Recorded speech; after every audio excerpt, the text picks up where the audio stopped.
సరే, మనమిప్పుడు ప్రపంచ సాహిత్యంలోనే ఒక అద్భుతమైన అతిపెద్ద కథల సముద్రంలోకి ప్రయాణం చేయబోతున్నాం. సిద్ధంగా ఉన్నారా? ఒక్కసారి ఊహించుకోండి, ఒకే ఒక పుస్తకంలో ఏకంగా 22,000 పద్యాలున్నాయట. అవన్నీ కలిసి ఒక పెద్ద కథల మాలగా అల్లబడితే ఎలా ఉంటుందో కదా. ఆ అద్భుతమే కథా సరిత్ సాగరం. చూడండి, పేర్లోనే ఉంది కదా, కథా సరిత్ సాగరం అంటే కథల ప్రవాహాల సముద్రం అని అర్థం. పేరుకు తగ్గట్టే ఇది నిజంగా పురాణాలు, జానపద కథలు, రకరకాల కల్పనలతో నిండిపోయిన ఒక మహాసముద్రంలాంటిది. అయితే ఈ కథల సముద్రంలో ప్రయాణించటం అంత తేలికైన విషయం కాదు. ఎందుకంటే దీని నిర్మాణం చాలా చాలా ప్రత్యేకమైంది.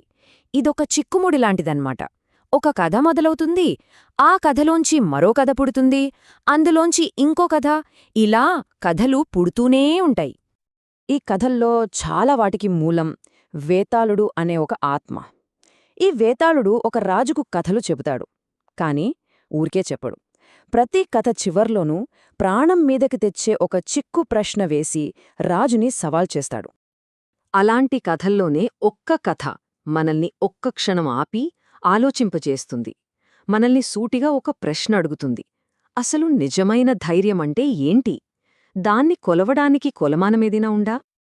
ఇక మన కథలోకొస్తే ఇది శోభావతి అనే నగరంలో మొదలవుతుంది. ఆ నగరానికి రాజు శూద్రకుడు. ఆయన కేవలం పరాక్రమవంతుడే గాదు, చాలా మంచి మనసున్నవాడు కూడా. ఆ రాజుగారి దగ్గర వీరవరుడు అనే ఒక నమ్మకమైన అంగరక్షకుడు పనిలో చేరుతాడు. రాజుచే జీతంతోనే అతను తన భార్య, 2 పిల్లలతో సహా తన కుటుంబాన్నంతా పోషించుకుంటూ ఉంటాడు. అంతా బాగానే ఉంది. కాని ఒక చీకటి రాత్రి పెద్ద తుఫాను హోరుమని శబ్దం చేస్తోంది. ఆ సమయంలో రాజుగారికి దూరం నుంచి ఒక స్త్రీ ఏడుపు వినిపిస్తోంది. అది మామూలు ఏడుపు కాదు, గుండెలు పిండేసేలా ఉన్న ఆర్తనాదం. వెంటనే రాజు తన అంగరక్షకుడైన వీరవరుడిని పిలిచి ఆ ఏడుపు ఎక్కడినుంచి వస్తోందో కనుక్కోమని పంపిస్తాడు. వీరవరుడు వెతకగా అక్కడ అతనికి కనిపించింది సాక్షాత్తు భూదేవి. ఆమె ఒక భయంకరమైన భవిష్యవాణి చెబుతుంది, మన రాజుగారు మరో 3 రోజుల్లో చనిపోబోతున్నారు అని. అయితే ఆ విధిని మార్చడానికి ఒకే ఒక్క దారి ఉంది. కాని ఆ దారి మాత్రం ఊహకందనిది, అత్యంత కఠినమైనది. భూదేవి చెప్పిన పరిష్కారమేంటంటే, రాజును కాపాడాలి అంటే వీరవరుడు తన ఒక్కగానొక్క కొడుకుని చండికాదేవికి బలి ఇవ్వాలి. వినడానికే ఎంత భయంకరంగా ఉందో కదా. కాని ఆశ్చర్యమేంటంటే, ఈ విషయం తెలిసిన కొడుకు సత్వవరుడు ఒక్క క్షణం కూడా ఆలోచించలేదు. నాన్నా, రాజుగారి వల్లే మనం బ్రతుకుతున్నాం. నా ప్రాణమిస్తే ఆయన బ్రతుకుతారంటే నా జీవితానికి అంతకన్నా సార్థకత ఏముంటుంది అని అంటాడు. ఇక దేవతాలయంలో ఒక మహా విషాదం చోటు చేసుకుంటోంది. ఒకరి త్యాగం మరొకరి త్యాగానికి దారితీస్తోంది. వీరవరుడు తన కొడుకుని బలి ఇస్తాడు.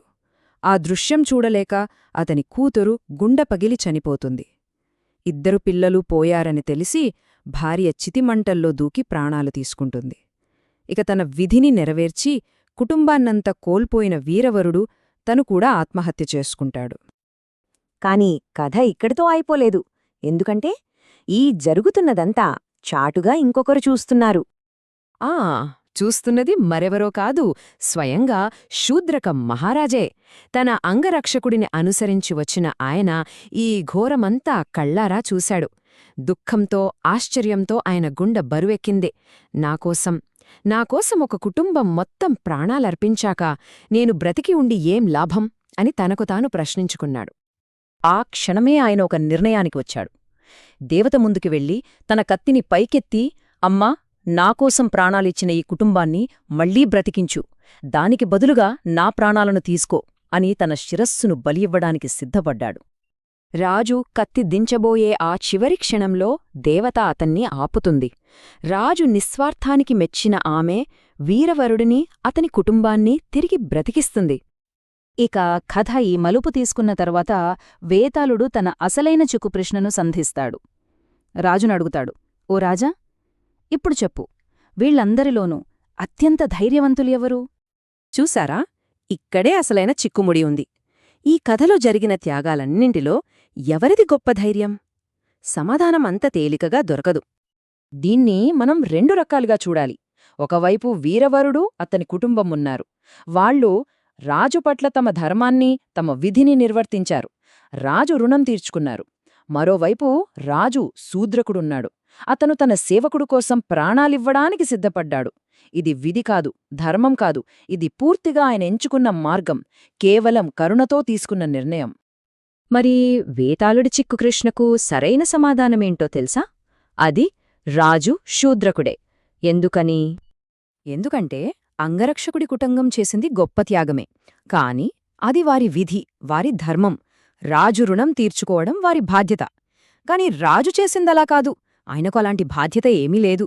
అయినా సరే కేవలం తన సేవకుడి పట్ల ఉన్న కరుణతో, నిస్వార్థంతో తన ప్రాణాలనే పణంగా పెట్టాడు. బాధ్యతను మించిన ఆ గుణమే అతన్ని అందరికంటే గొప్పవాడినే చేసింది. గుర్తుంచుకోండి, మనం విన్నది ఆ కథల మహాసముద్రంలో కేవలం ఒకే ఒక్క నీటి బొట్టు.